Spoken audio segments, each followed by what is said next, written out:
আমার স্বামী বাজার থেকে আসছে, আমার জন্য কি আনছে, মিষ্টার নুডলস আনছে। তারপরে এখানে আছে ডিপ্লোমা দুধ আছে, এটা আমরা চা খাই এটা দিয়া। তারপরে আছে চা পাতা আছে, ইস্পাহানি মির্জাপুর চা আছে, চা পাতা, এটা ওনার ঔষধ, এটা দেখাইলাম না।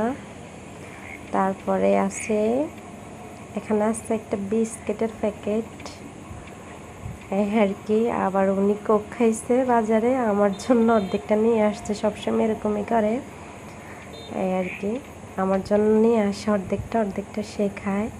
এখানে আম আছে, আমি বলছি একটু কাঁচা দেখে আম আনতে, কাঁচা পাকা আম খাইতে আসলে অনেকটাই ভালো লাগে। আর আমের সময় আম যদি বাসায় না থাকে তাহলে ভালোই লাগে না, আম থাকলে ভালো লাগে। আর আমটা আসলে অনেকেই আমটা অবশ্যই অনেক পছন্দ করে, আমারও অনেক ভালো লাগে। তো আল্লাহ হাফেজ, সবাই ভালো থাকবেন।